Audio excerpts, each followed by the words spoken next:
Hey guys, how's it going? It's Chris here, and I have a quick story for you guys.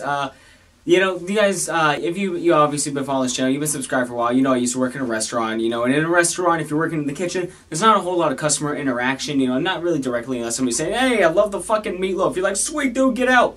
I gotta close. But this time, now I'm working in, retail, and, I run register sometimes, I do stock, I do whatever. It's my day job. It's how I can at least contribute to fucking living here, though I don't make much there. That's not the point, sorry. So basically, I haven't had too many problems. Have some rude customers, obviously. People are dickheads. We just kind of shove them off, like, oh, hey, how's it going? When people come up there, I'm really nice to them, and, you put on that fake attitude, like, I don't give a fuck about you, but how's your day going? That's awesome. Enthusiastic? Yeah, I can pull it off. And then when they leave, you're like, fucking douchebag. But when they're gone, yeah, whatever. This guy comes up, and, hello, there's a train in the background. Please ignore that if you can. This guy comes up to me, I believe, last night. I'm closing with a girl, my manager, and it's just the two of us. We're like 10 minutes from closing, and the dude, 15 minutes, okay? 15 minutes from closing. So it's like 9:45.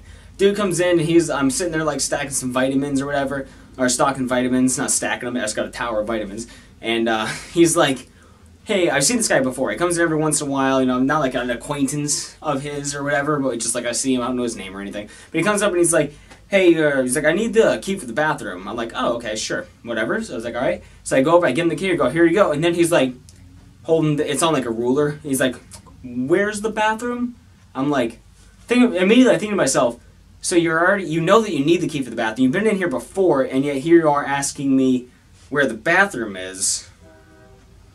Alright, whatever, dude's tired, probably forgot, maybe he's thinking of the other Dollar General or something like that. And, so I'm like, I'm sitting there by the register, I'm like, you see that door straight ahead? You see that black door right there? You go towards that door and through that little archway, and it's right there on the right. It's immediately on the right. And he goes like this. Outside?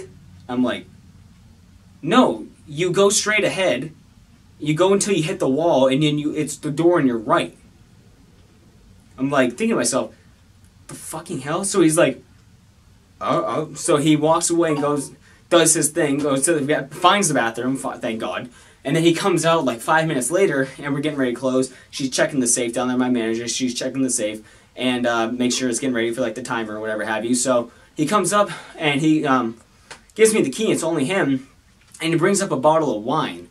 Now, first off, I'm thrown off because the wine is cold, and we don't store any wine in the coolers, and this thing is frosted. So, which means he must have come in at a previous point and put it in the fridge, hid it in the back, so he could come by it later when it was cold. So I'm like, that's not a big deal, I don't really give a fuck. So he gives it to me, and I grab him like, oh, alright.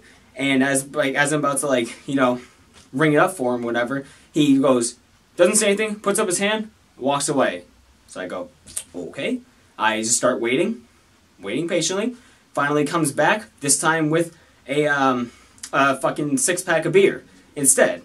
Bush, whatever. And I'm like, he's like, getting this instead. I go, okay. So I set the wine aside, and I go scan. I'm like, what's your birthday? And I know legally you have to get the license every time. And 90% of the time I get the license, but I've sold it to this guy before. His birthday is like 89 or whatever. He's old enough, and I know that. But see, up until this point, I had no indication that this guy was already intoxicated. He had already been drinking, and there were some signs, but usually people come in, you can smell it on them. People often come in, they're stinking like alcohol or whatever. You don't sell it to them. I haven't had to deny anybody yet until now.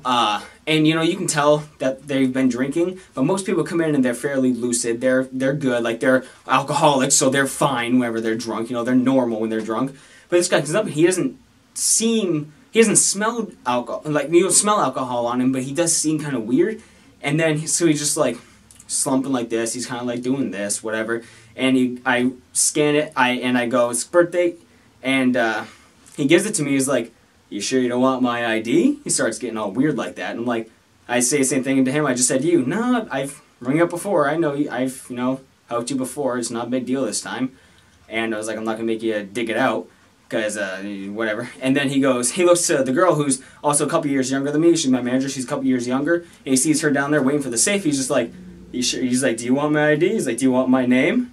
And then she looks up and goes, we both look at each other like, well, this dude's like 29 or whatever. He's old and she's 19, which isn't like too weird, but it's still like, we're in a work environment, dude. What the fuck's your problem? So she says, she goes, if you have a problem, you know, you can just leave. And I'm looking at him, he goes, oh, hey, no, what? He's like, yeah, fine, yeah, that was douchey, yeah, whatever. So he starts, like, playing off, like, yeah, I admit I was being a douche. He's like, yeah, you fucking were. You want to buy the alcohol or not? And then, so, he sits there, he goes to ring it up, and he pulls out, like, a big wad of cash. He's like, ones, there's a 50 in there. He's like, he starts, like, mumbling to himself, and I'm, you know, waiting for him to pay. I tell him the amount, and I have it, like, double bagged and stuff, and then every passing second, it became more and more apparent just how intoxicated he was.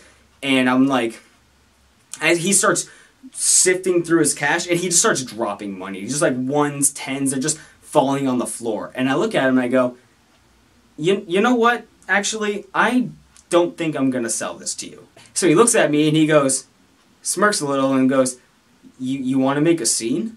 Like that? And I'm like leaning on the counter, and my eye goes up, and I'm like, a scene. And I'm getting like anxious. I'm getting like riled up at this point. And because I'm like, this dude's about to get his fucking ass kicked. And so he's like, do you know what a scene is? And I'm like, I look at him, I'm just staring him dead in the eyes. Like, I'm not breaking eye contact with like my little just intimidating face. I'm like, I know the definition of a scene. Just being a snarky asshole. I'm like, I know the definition of a scene, if you want to know that. And he kind of looks at me just kind of like grinning to himself. He starts swaying. He's still like not looking, but sifting through his cash and dropping bills or whatever. And I'm just like, so yeah, I don't think I'm gonna sell this to you because legally, it's clear you're already intoxicated, and if I sell this to you, I run the risk of losing my job and going to jail, and also I don't want to be responsible for anything that happens to you after you walk out the door with more alcohol. And I wasn't saying as collected as that. I was kind of like stuttering a little bit because my heart's racing. I'm getting really amped. I'm trying to choose my words carefully not to piss this guy off more because I don't want him to like pull out a fucking gun or a knife or something. I don't know. So I'm being cautious, being professional, but I'm being a human being. First and foremost, my job, fuck my job. I'm being a human being. And I'm telling this guy, I'm not selling it to you, okay? I pull away from the counter, and he's like, so he starts trying to make up excuses. He like waits. There's a solid like 2 minutes where he doesn't say a fucking word. He just like sit there and smiles. He's still like holding his cash. And he's still like kind of like swaying a little bit, and he goes, he's like, I'm not driving, you know, I have somebody out in the car who's driving. It's, you know, I'm like, that doesn't matter. Like, I don't care if you're driving or walking or you have somebody else driving. And then he goes, he does a classic like, you know, if I just go down the street, they'll sell it to me. He's like, I'll get it there anyway. And I look at him and go, well, if you go down the street and they sell it to you, they're stupid, and that's their prerogative. I'm not going to be held responsible for you endangering yourself or anybody else. If you get killed, if you hurt somebody because I sold you more alcohol when you clearly don't need any, that's my problem. That's on my conscience, and I'm not going to do that. I'm not going to have that on my conscience. I said, if they want to sell it to you, then that's their problem. But if you go out that door, and I didn't say this to him, but I was thinking to myself, if he goes out that door and says he's going to go buy it from somebody else, I'm calling the cops, and I'm going to detain him here. I'm going to hold him here. You know, do what I can. I didn't say that, but I was thinking that to myself. I was preparing to do that. And then the girl, my manager, she stands up. I'm not going to say her name on camera without her permission, but she stands up, and she's just kind of sitting there. I have my arms crossed, and I am just, when I get angry, if I get amped up, I lose my words, and I just get like an intimidating stare. I just stare, and you can see just like the gears turning in my head, and I'm just debating on what to do about the situation, and ready. I'm like, this guy's drunk, I'm ready to defend myself. I'm also getting very anxious and very, like, honestly, post-traumatic stress because my dad went through an alcoholic phase, and it was a very bad time in my life. I've talked about that in my Draw My Life. And so I was getting kind of, like, post-traumatic stress over it, being really stressed, but trying to, like, you know, hold my ground, stay strong, and just kind of keep my breathing in order, keep everything in line. And then, then he just kind of, just, like, shakes to himself, shrugs a little, just, like, he starts picking up his money. He's like, hey, you know, whatever, hey, you know, we survive. He's like, we'll live, you'll live, I'll live, you know, we'll be okay, you know, whatever. He starts, like, rambling, just drunk rambling. And then he's like, yeah, he goes to walk away, he goes to come back, he's like, you know what, here. He's like, here, put it there. Here, let's forget this happened. He just goes to, like, shake my hand, puts his hand out, and I look at him. I look at his hand. I look at him again. I'm like, you know what? And I assure him. I shake his hand. I go, I don't want anything to happen to you. I don't want anything to happen to anybody else. because of any sort of situation from this. I just want you to be safe, and I want everything to be okay, and that's what I told him as I shook his hand. And he was obviously drunk. He wasn't getting emotional. He wasn't getting like, oh, I'm sorry, man. He was just kind of, he got denied. He's annoyed about it, but not violent or anything. And then as he walks away, he just kept repeating, he's like, we'll live, you know, we'll all live, we'll all survive. He just kept saying that as he walked out the door. And then as I look over to my manager, that was like the last guy in the store, I look over to her, and she looks at me, and we're like, she's like, that was intense. I'm like, I was ready to fucking kick that guy's face. I was ready to like jump up on the counter and judo kick him in the nose, getting ready to defend myself. And then she's like, are you okay? And I'm like, I need a minute. Because I'm not good at confrontation. I'm not good at, I'm good at being quiet and intimidating with stares, and I will act if I need to, but I'm not, I just kind of like close up and I go really defensive. You know, I get like really to myself and defensive while trying to bite my tongue. That's how I get situations like that. I don't want to say something to escalate the situation, but it's hard for me to speak to. My throat kind of clogs because like the anxiety, my throat clogs, and it's hard for me to get any words out without like stuttering, constricted breath. It's very hard. My chest is very, very, very tight. And it's difficult. So I'm just kind of like, I just start like fiddling with my hands, just trying to like cool down. I'm like, all right, we close in like 6 minutes.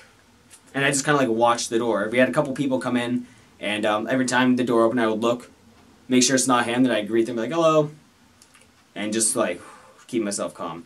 So guys, that is a very quick story. Well, actually not very quick, that was like 10-15 minutes, but that's a story about how, yeah, I had my first, I had to deny the sale of alcohol because the guy was already drunk, and I thought he was going to try to fight me. And I was ready to fight him. So that was my little quick story. What do you guys think? You know, and again, little last note, morally, I'm against alcohol. I'm not like a moral Nazi, but I just don't see the point, and I just see it just brings more harm than it does good, not just to you, but to people around you. It doesn't affect just you. You know, if you feel like you need to drown your problems in alcohol, then you have bigger issues than you really know of, and you need to get some help. You need to talk to somebody else, find some other way, but it's just bad. It's just a bad situation. That could have gone bad, but it didn't. So luckily, that was the only actual scary encounter I've ever had, and it wasn't even that scary. It was just more intense, but it wasn't anything that I could feel wasn't anything life-threatening or anything like that. So I'm okay. Going to work again tomorrow, and that's going to be it. So thank you guys for watching. Leave a like if you enjoyed. Tell me any kind of scary encounters you've had, anything like that. If you work in retail or something like that, tell me some stories in the comments below, and I will see you guys in the next video. Later.